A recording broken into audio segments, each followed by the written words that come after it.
Hey everyone, this is Kate from Moonflower Moments. Welcome and welcome back.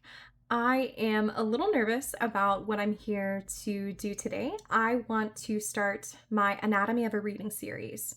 So I did have a viewer write in a couple weeks ago, and she asked me if I could demonstrate on camera how I essentially blend different systems in my readings. So specifically, she was referring to the systems that I oftentimes rely on that are kind of part of my well of knowledge and intuition, what I kind of bring to the table during readings.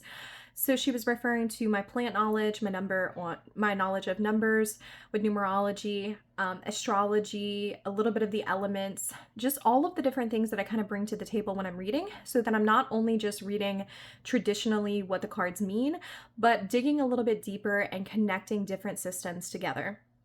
And so I thought this was a really great idea. So I asked for 3 volunteers to write in and let me read for them on camera. So that is what I'm doing today. So all 3 volunteers wrote in with a particular question that they had concerns about.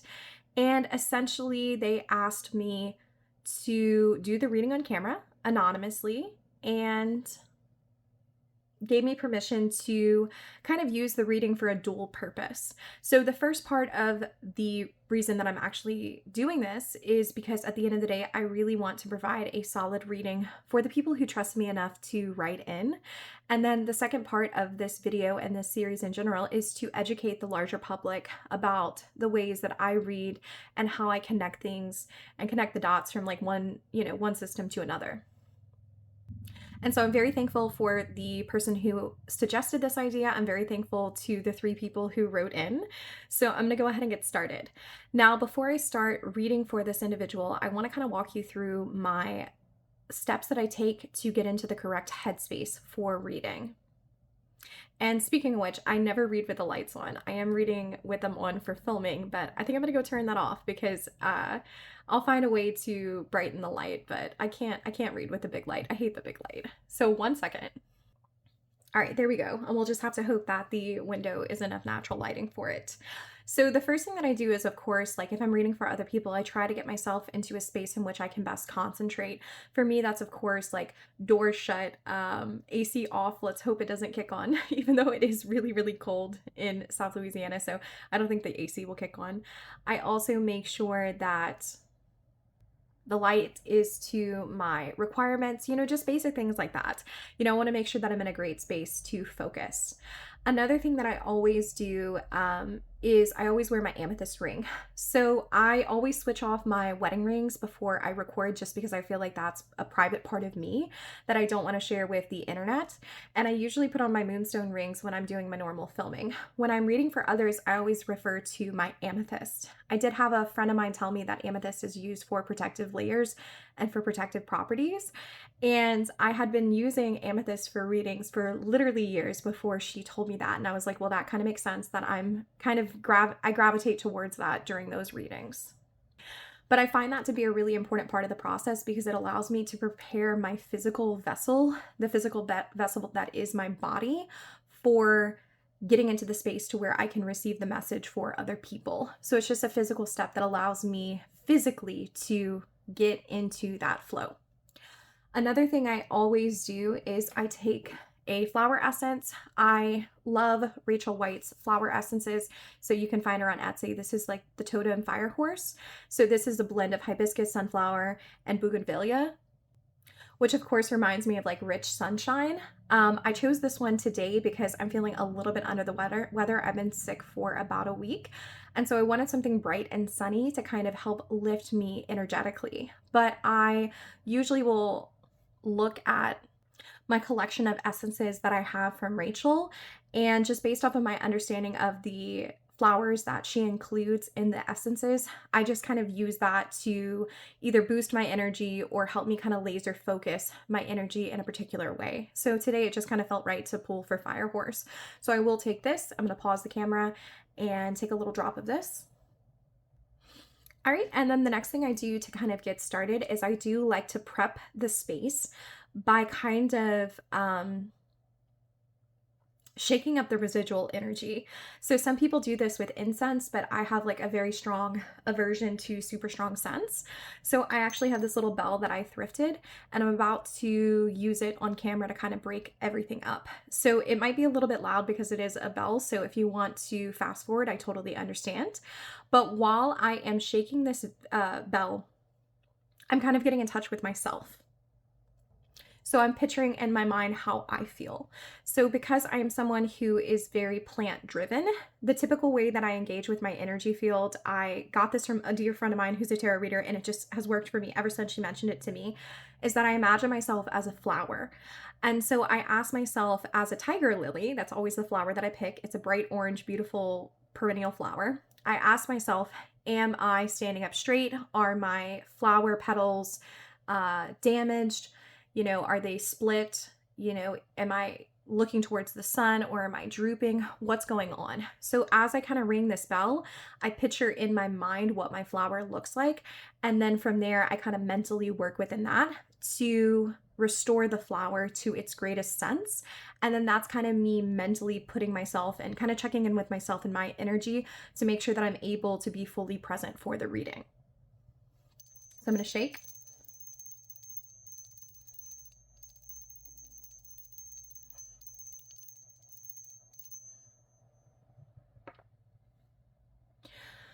So my flower is looking a little droopy right now. So the petals themselves, the flower petals themselves are pretty bright, but it almost kind of feels like the stem has been kind of like like like it's a real kind of like fibrous stem. It almost kind of feels like I need to go in and take my hands and kind of run them among the stem to kind of strengthen the stem. And I think that definitely makes sense because I am feeling just a teensy bit under the weather today. And so I think that like energetically, I am the flower. I'm ready to receive the message. I'm ready to like give it to someone else. I'm ready to be here filming. But like structurally, my body could use like a little bit more like reinforcement. And so what I'm kind of doing right now, and I'm imagining in my head, is just taking my hand and kind of rubbing it upwards against the stem to try to infuse some kind of strength into that stem. So I'm kind of mentally thinking about that to make sure that my flower is kind of standing strong. So that is one of the things that I oftentimes do. Another thing that I do when I feel like my flower has kind of gotten to the correct space, I also kind of envision a flower for the seeker. So in the case of the person who wrote to me, she wanted to kind of engage with her creative blocks and figure out how she can get better into a flow state. And so immediately kind of when this came in my inbox, I sometimes kind of get intuitive hits about like what kind of flower someone is.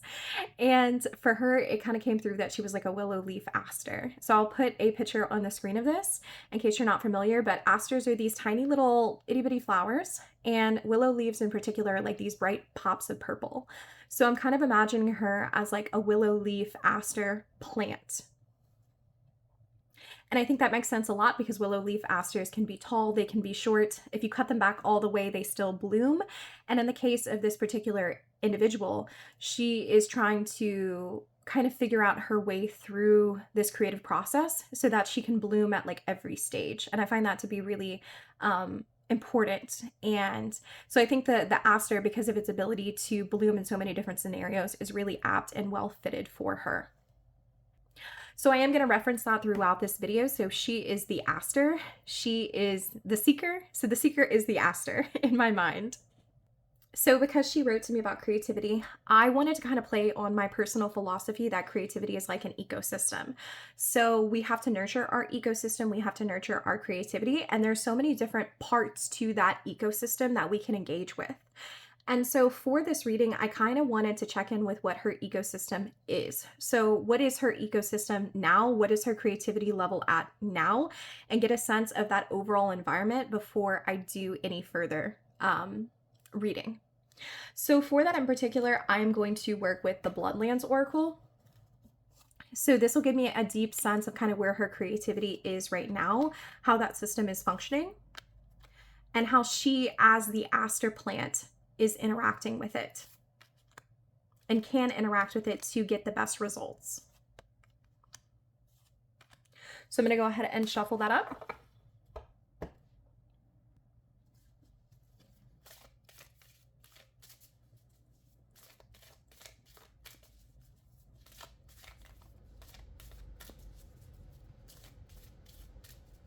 And that AC just kicked on, but that's okay.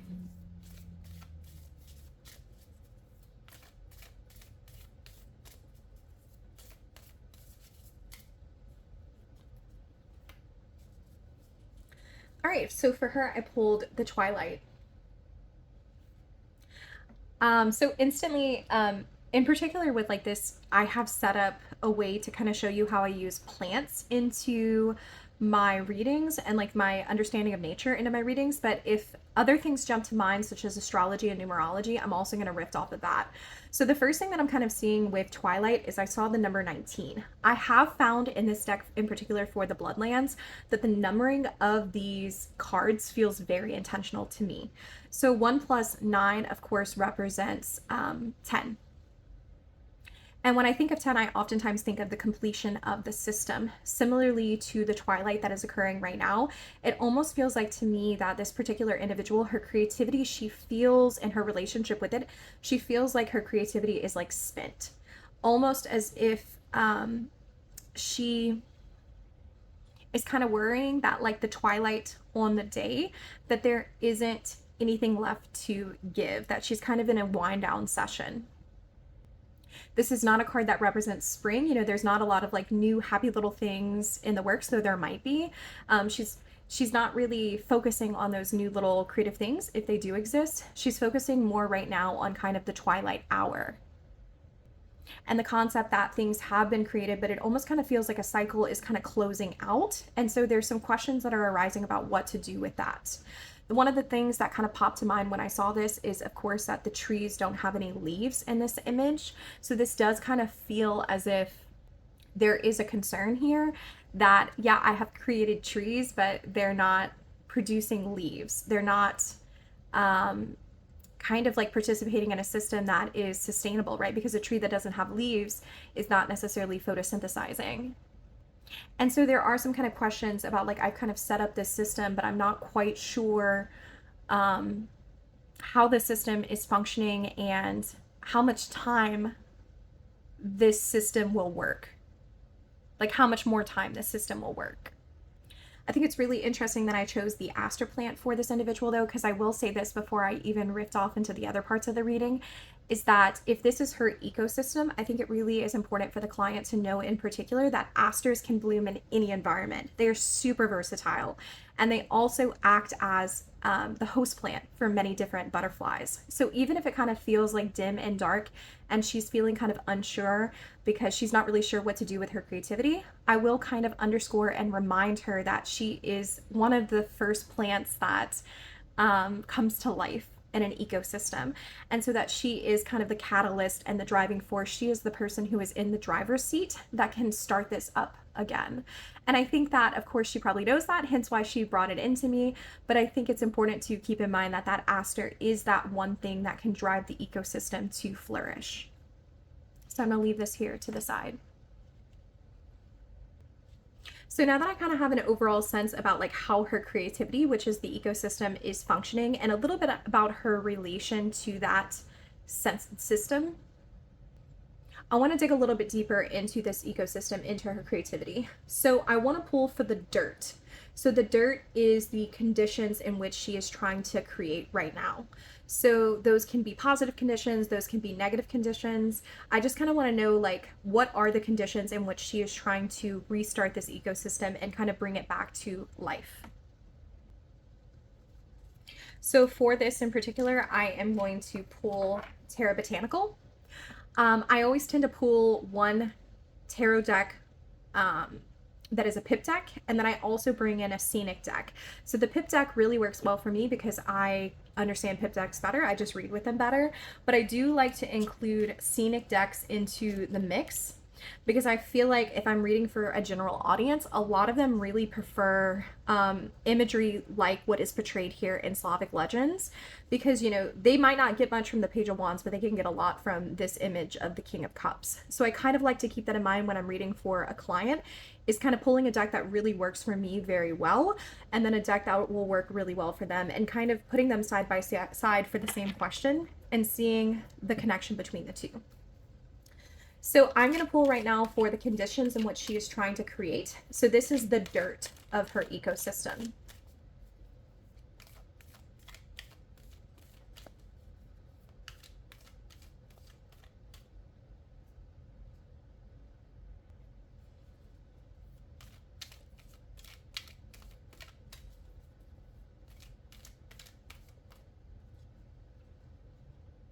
So it's the Ten of Wands. That's the first card for the dirt of her ecosystem.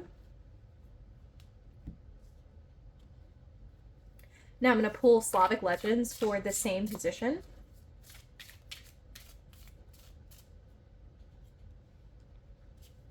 And have Justice. All right, so if she is the aster that is trying to flourish within this ecosystem, you know, what is the dirt? What does the dirt look like? So this is kind of like what is happening right now, and in general, kind of an explanation of like where she is trying to create from. So currently she is trying to create from a space of the Ten of Wands as well as Justice. So I am going to kind of read these two cards a little bit separately.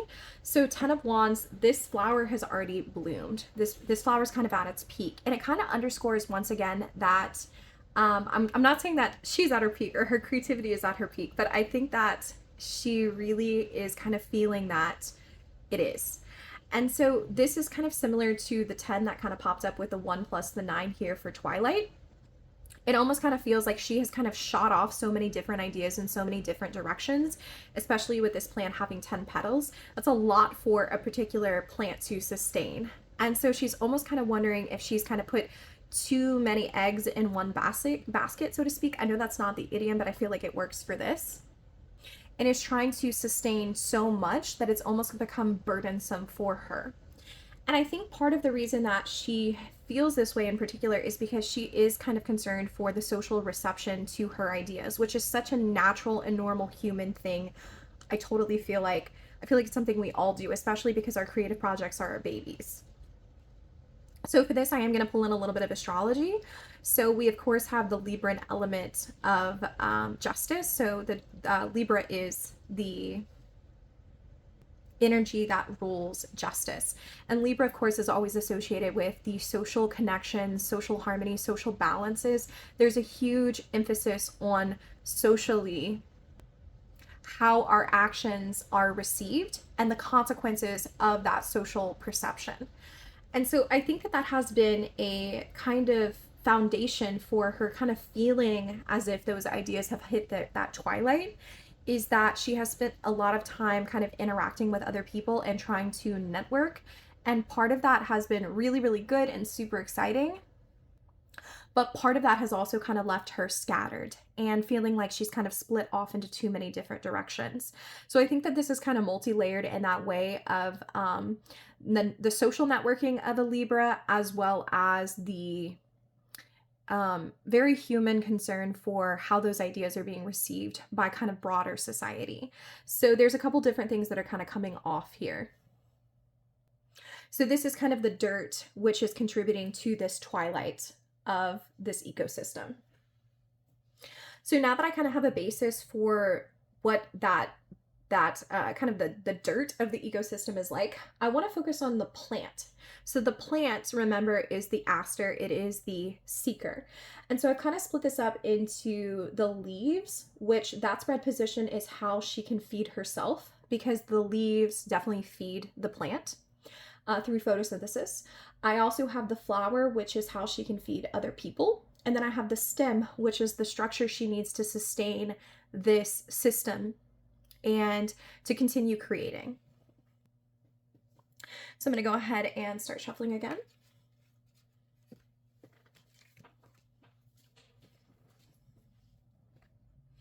So this is for the leaves, how she can feed herself. If she is this tiny little aster plant trying to bloom in an environment and there's not a lot of daylight left. How can she feed herself through the leaves and suck up that last bit of sunlight which is left in this twilight sea?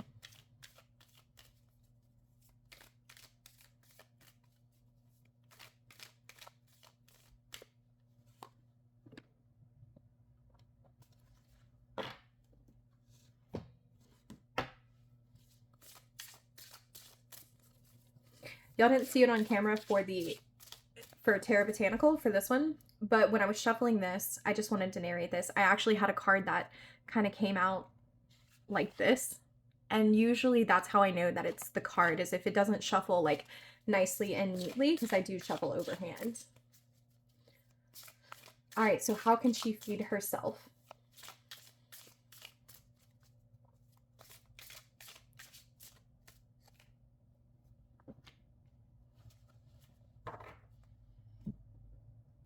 And truthfully, in my mind, because these two cards are kind of blending together a little bit, they're kind of paradoxical.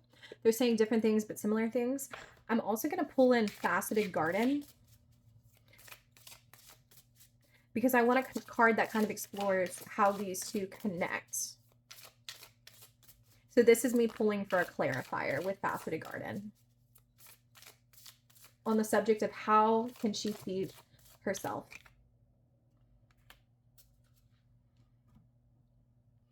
Okay, so what's kind of coming through here to me is like a concept of refinement. So if she has already pushed so many different ideas and she's kind of like sitting there networking and kind of like testing the waters to see how those ideas are being received, I think at this point she's probably received enough feedback, enough insight with the Ace of Swords to be able to tell what really works best for her. And I think this is something that she knows very deeply inside of herself. And so for the Two of Coins, I'm going to do a whole video of this on how I kind of break away from reading the minors in a very kind of rote way. I have a something very interesting is coming through with the Two of Coins, and it's not associated necessarily with balancing different things or kind of being stuck between responsibilities. That's not what's coming through. What's coming through right now is like the High Priestess, because the High Priestess, her number is the number 2. And so I'm almost kind of imagining that this beautiful kind of forest woman kind of standing here and balancing these two different things. I'm kind of imagining internally what she is feeling. And I think while she's kind of balancing all of these different creative projects and all of these different responsibilities, she knows deeply inside of her, because of the Ace of Swords that is above her here, that what she needs to do to sustain herself is to act on her instinct. There is a sense here that she's taking a lot of time to contemplate and consider. And this kind of has like a feeling of like, do this now. You know, you have received enough insight from other people. Mentally, you do have an idea of what really works and what really doesn't work. And you have to trust your gut with that. With the High Priestess, I also have the element coming through of voice. And so I know the High Priestess isn't here, bear with me, but the Two of Coins to me is like reading more like a High Priestess than it is like a Two of Coins. It's reading as someone who deeply trusts their inner voice. And that's how she's going to be able to balance these two different pentacles in this very mundane sense of making choices that are tangible and accessible. So like I said, I think that there's a series, like an idea of like what she needs to sustain herself is to thoroughly trust her own voice, because she has made it this far, kind of balancing all of these different things. Now we kind of need to laser focus on what works, trust the insight that she has, and not overthink it. This is a concept of if you are overthinking, if you're overbalancing, you will fall ultimately into the water. So trust yourself that you understand what you need to do. I also pulled like the theory of refinement here as well, between the Ace of Swords and then the gemstones. Both of these kind of feel like kind of cutting edge. They feel very swordsy in my mind. And so if you have all of these different projects at once, you can probably handle like 2 different ideas at one time, or 2 different series. And I personally kind of find that really fun when I do that, because like it allows me to kind of see the connection between these 2 things. But there is kind of a big calling to go back to the basics of what you know and refine that. So this is not so much about like shooting off all of the ideas and contemplating how others are receiving it. And it's more about what you can do to feed yourself is to pick one or two really, really good ideas. Trust in your gut, trust in your inner voice that those are the correct ideas to pick, and then refine them and put all of your mental energy towards the refinement of those two ideas. And I am like deliberately saying two because of the two of coins. You know, if I had just received the Ace of Swords and the gemstones, I think I would still say, you know, two ideas, because we have the two that is here in the gemstones and we have the two that is here right here. So it's not asking you to simplify all the way back and focus on just one thing, but really kind of limit your scale and focus on two really, really good things moving forward. And then, you know, the positive thing is when you get bored with one, you always have the other, and like vice versa. And then you get to see the interaction between those two. So this is the leaf. So if she is the aster plant, the best way to feed herself through photosynthesis is to really kind of focus on just two solid good ideas and trust her voice. So I want to kind of explore the flower. If this is how she can feed herself, how can she feed other people through her creative works? And I think this kind of goes back to the concept that creativity is an ecosystem. We are producing things, but also kind of the reception that we receive to them, the bees that kind of visit our flowers, that kind of helps us to continue creating and continue blossoming, just like the pollinators do to us. So the flower is what she can give to other people that can feed other people. This also might have like a level of how she can attract new people in and new viewers in to her content.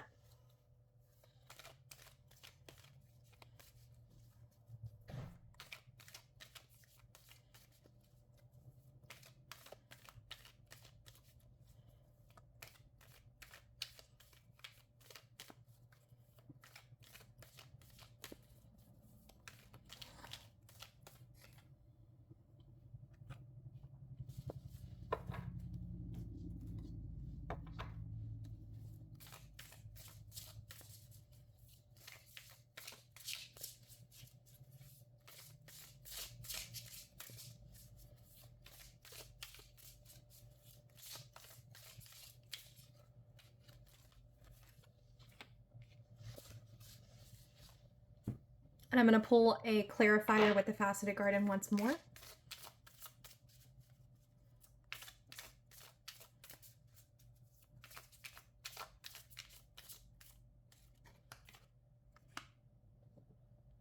Okay, so with these three cards, I'm kind of building off of what happened here, because I think, interestingly enough, like the way that she's going to feed herself is also how she can feed others. So what's coming through for me with the Eight of Wands, the Eight of Wands is all like active fire energy. So really, really fast active fire energy. I do tend to think about the traditional RWS, of course, with the wands shooting through the sky. Eight of Wands also has a kind of underlying message usually to me about kind of divine intervention. So it's the card that I look for the most to kind of underscore a message from my ancestors or my guides, that something is kind of coming from up above and is trying to like literally directly hit me on my head.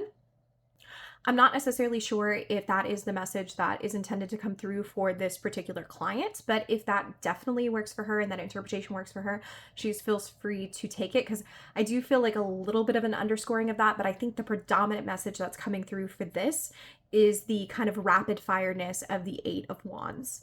So we've already kind of explored over here that in her ecosystem, she has immense potential for creating tons of different things.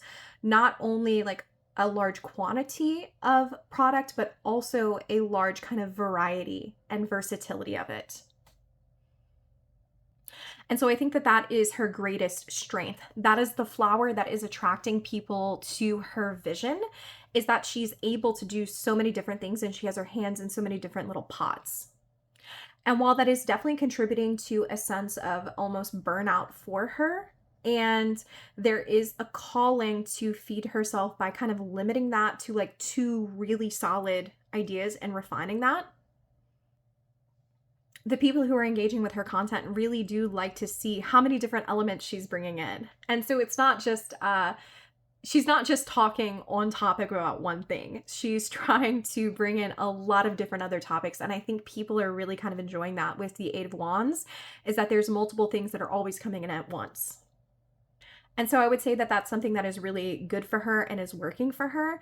And to try to fit that as a flower into like the products she creates, but like the products can still be very diverse and there can still be a lot within those products.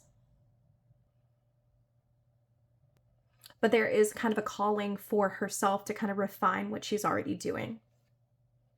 There is an element of kind of things at a tension point, because like her content viewers enjoy that versatility and that diversity, but it is something that is really kind of stretching her to her limit. So she needs to scale back just a bit, but not lose her diversity. So practically this kind of means like working on like one or two series or one or two projects, but still allowing all of those different nuggets and kind of shiny things of ideas to exist within those products. So I think that really kind of goes off of the spade here. So in particular, when I think of the spade, I think of using the tools that you have. And since you've already had some success with bringing in all of these various tools and all of these different skills into the product, there is a calling to continue doing that. You know, the viewers really enjoy the diversity of your content. The output, though, might just be a little bit too unstructured. But I think with the King of Swords, you know, definitely he is literally looking me in the face and he's telling me to tell you to have pride in what you do, because you do have such a unique style. But it almost feels like this has kind of become the main card of the reading. So I'm actually going to kind of move him. Can I fit him up here? I want him to kind of be on top of everything. And then that kind of moves there. Because he's kind of coming through as like a signifier for you to use throughout the course of this experience. So like I said, you feed other people. This is your flower that you bring in so many different ideas to one particular product. You always use the tools that you have available, and you should be incredibly proud of that. The content that you are creating, according to this, is not cut and dry, but it's attracting not only like one pollinator, but like a lot of different types of pollinators. It's a very kind of like expansive flower. And I think that is so true for asters, because they feed butterflies, they feed bees, they feed wasps, they feed literally everything. So continue adding like your own unique style of voice, which is one that is like super multi-layered. Use the tools that you have available, but just maybe perhaps limit the scale in which you are producing, like the sheer number of what you are producing, so that you're able to make sure that each and every single product is in alignment with the voice that is truly yours, which is something that is super, super nuanced. All right, so I'm gonna move into the next little bit. Let me see if I can rearrange these cards some. Yeah, the Ace of Swords definitely became the overarching thing of this. So I want to always leave clients with like an actionable step. And I do feel like I was able to kind of do that here, but I want something that's a little bit more concrete. So I am going to ask in particular, what is one particular thing that my client can do now? So what should she harvest right now in this moment? Everything I've kind of said thus far is background advice that needs to be kept in alignment, and kind of like the overall philosophy of this ecosystem. But what is one thing she can do today? Queen of Swords.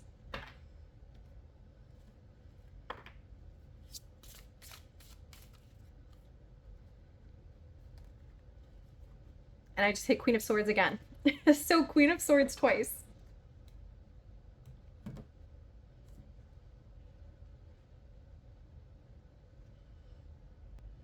I love this so, so very dearly, because the Queen of Swords is someone that is very like mentally experienced. So I think this 100% validates the conditions in which this individual has been working, because they are someone who deeply has a lot of different experience in a lot of different departments. I know that this person is just starting out with this particular creative adventure. That's what they just told me. But I think that this Queen and this King are desperately trying to share with you the concept that you know a lot more than what you perhaps maybe are acknowledging. So the number one thing that you need to do now is act with like kind of clear, focused consistency. It goes back to the Ace of Swords. And I think that's really something that you have to do in particular for yourself. At the end of the day, this Ace of Swords is telling you to refine and really kind of limit the scale in which you are producing, but to move forward with like pinpoint accuracy. So even though it is such a strength that the content is so like multi-layered and diverse, the Queen of Swords here is definitely telling you that like this is your nugget, like this is your gift, that you're able to pack so many things into one thing. Continue doing that, continue being proud of that. Realize that not everyone can do that. Not everyone produces content or products that are super multi-layered like you.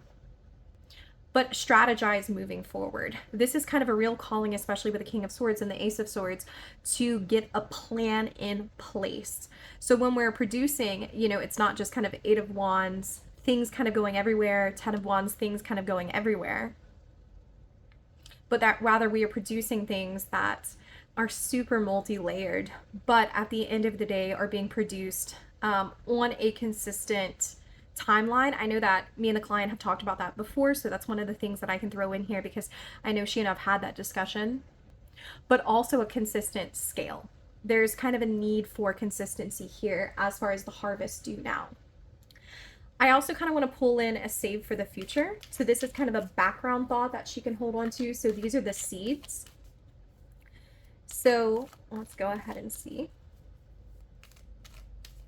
So if this is her ecosystem, what are the seeds that she can save to plant in that ecosystem in the future? So this is something that she can keep in her back pocket.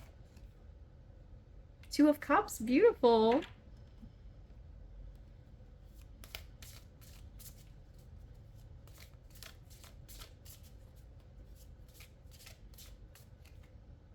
Empress, beautiful. Oh, fuck, I love that. Okay, so I love that. So like I had kind of mentioned earlier, the conditions in which she has been creating, I did kind of mention that Libran element of like being very concerned with like the social reception of these products, which once again, I really want to underscore that that is so completely 100% normal. And it's one of the hardest parts of being a content creator and a producer of products is just trying to figure that out for ourselves. How much weight we're going to put on that social reception. But I think that that's a really beautiful thing about this individual because it seems like the client is so concerned about kind of like the social aspects of it, and that we're coming through with the Two of Cups and the Empress is that there are going to be plenty of opportunities for her to engage in those social networking in the future. So while right now it kind of seems to be telling her to kind of focus on what she's doing and refine that and do that really well with a lot of pride, it seems like in the future there are going to be opportunities for her to network and engage with other people and really feel like she is a valued member of the community and feel as if she is meeting people on an equal level and an equal capacity as dignified by the Two of Cups. So I think that what this is saying is like, there's plenty of opportunities for that, especially because this Empress is pregnant in the future for that. And that kind of reaffirms to me that this is a place where this person needs to exist. Like this ecosystem is a good ecosystem for this individual because if she's already interested in engaging with the social dynamics surrounding this product, surrounding this content creation, there's going to be opportunities for her to do that in the future. So like I said, this is kind of like the do now. Go forward with a plan, go forward with a structure, take pride in what you're doing, use the tools that you have available. And this is the plan for the future, is to invite other people in. But I think once you have this element of the harvest done, then that aster plant can kind of trickle around and really kind of fill up this very barren landscape as it exists. And I wasn't planning on doing it, but I think that I will. I think I'm going to throw in my friend Fire because it just seems to be a deck that wants to be on this table. So this is the final message. This is my concluding message for my seeker.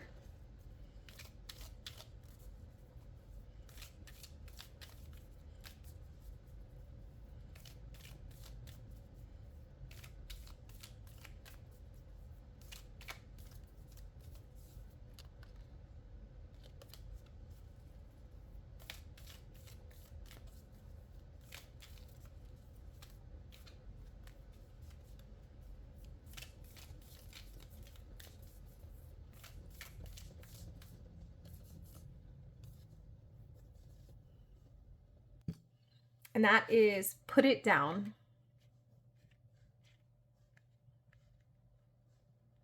So I want this card to be an opportunity for the client to engage with what this reading means to her. So usually when I pull that closing message, I hand it to the client and I ask them, what does this mean to you?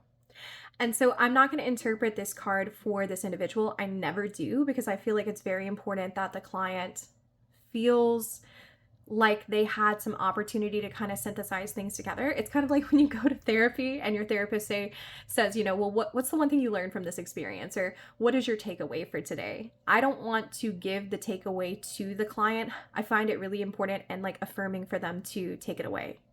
So the final card that I pulled for this is put it down, and I'm not sure what it means. I mean, I think I have an idea, but I don't want my ideas to cloud my seeker's interpretation of this. So I'm going to leave it open-ended for her.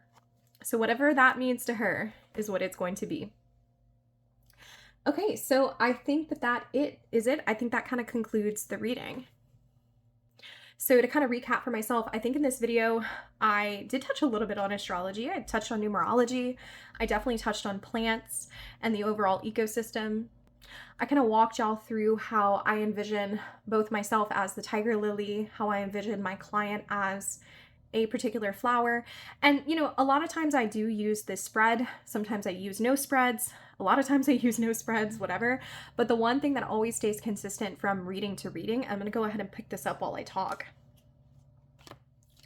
is that I always do envision that flower for the person. I feel like that's really important to do, because sometimes we can get so excited. I know I used to be really famous about this, about reading for other people, that we kind of jump in without checking in on our energy and the client's reading. And I feel like by taking that little extra step and asking myself, how am I feeling? Checking in with myself, and then also kind of checking in with the client on how they're feeling, it gives me the opportunity to really make sure that I'm coming at this table and to this table from the appropriate headspace. So I'm going to go ahead and shuffle these cards. I always like to kind of shuffle them separate from the reading. Shuffle them again to kind of get off anything that's residual from the client. And then I'm going to go ahead and close it.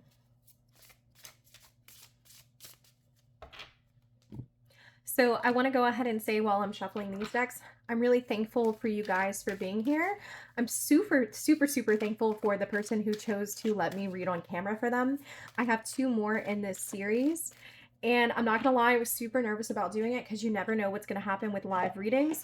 But I'm kind of going into it the concept of they trusted me. And so therefore, I'm going to trust in their trust. And I'm going to trust that what comes through will come through, because it will always come through. And I think that that's the best way to think of things. So thank you so much to the people who let me read for them. And thank you so much for the people who kind of like stuck along.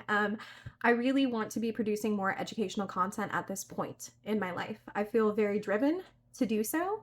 And so let me know if y'all are interested in more videos in this series. We're going to play around, and maybe it's something that I do quarterly. I think it'll be nice to have a record of how my reading style has changed. There are times in my life where I've used more plant knowledge than others, times which I've pulled on astrology more than others. You know, I have a good basis of knowledge of all these systems, but at the end of the day, my using of them kind of depends on like what's fresh on the mind. So to me, it would be really cool to continue recording some of the videos in this series, just because I kind of want to have a visual record, and for me personally, of how my readings have changed over time. So once again, thank you guys so much for being here. Thank you for allowing this to be my sandbox where I get to show up and express different parts of myself and try out new ideas. I really, really value this space, and I think it makes me a better creator, but more importantly to me, I guess, a better tarot reader. I really think it does, because it gives me the chance to interact with the cards on camera in a way that to me feels unique. And like I said, this is my sandbox. So thank y'all so much for being here, and I will see y'all again next time.